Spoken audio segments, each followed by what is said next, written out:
ইব্রাহিম আলাইহিস সালাম আগুনের মধ্যে পড়তেছে। এই দৃশ্য নমরুদ দেখতে চায়। যখন ইব্রাহিম আলাইহিস সালামকে পরিকল্পনা অনুযায়ী অগ্নিকুণ্ডের মধ্যে ফেলে দেওয়া হলো, তখন আল্লাহ তাআলা আগুনকে আদেশ দিয়ে দিলেন, অর্ডার করলেন, আগুনকে নোটিশ করলেন। আল্লাহ রব্বুল আলামিন আগুনকে অর্ডার করে বললেন, কুল্না ইয়া নারু কুনি বারদান ওয়া সালামান আলা ইব্রাহিম।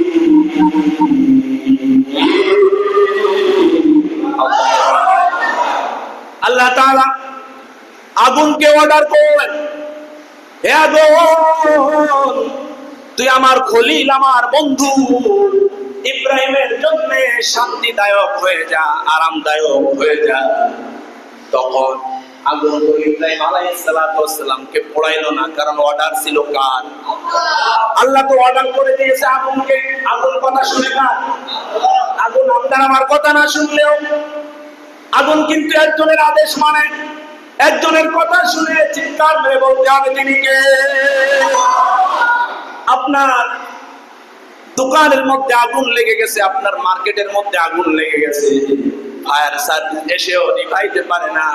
কিন্তু আপনি যদি আল্লাহ পাকের প্রিয় গোলাম হতে পারেন, আল্লাহ পাক রব্বুল আলামিনের হক ঠিকঠাক মতো আদায় করতে পারেন, আল্লাহ পাকের হুকুম মতো আর নবীর তরিকা মতো জীবন যাপন করেন, তাহলে দেখবেন আপনার পাশের দোকানের মধ্যে আগুন লাগবে, কিন্তু আপনি আল্লাহর গোলাম হওয়ার কারণে আল্লাহ তাআলা ফেরেশতা দিয়ে আপনার দোকানকে হেফাজত করবে। চিৎকার মেরে বলেন আল্লাহু আকবার।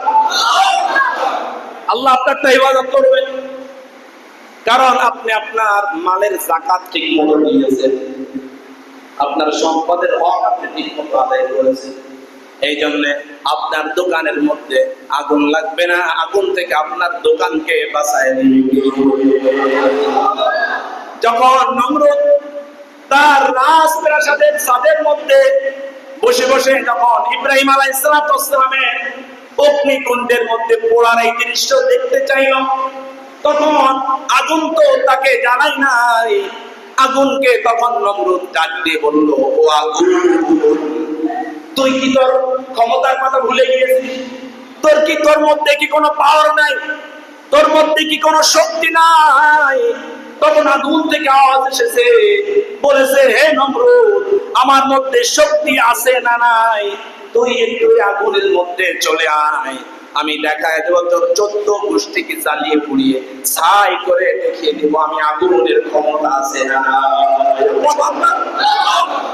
আমি আগুনের ক্ষমতা আছে না নাই, এটা তুই আগুনের মধ্যে আসলে টের পাবি যে আমি আগুনের ক্ষমতা আছে না নাই। কারণ আমি আগুন, এটা আমার রব আল্লাহ তাআলা আমাকে আদেশ করে দিয়েছে তার বন্ধুকে না জ্বালাইতে। আমি আল্লাহ পাকের হুকুমের দাস। কথা বলেন ঠিক না? আমরাও আল্লাহ পাকের গোলাম বলে দাবি করি, কিন্তু আল্লাহ পাক রব্বুল আলামিনের গোলাম, প্রকৃত গোলাম আমরা হইতে পারি। আমাদের কোনো কিছুই ঠিক নাই।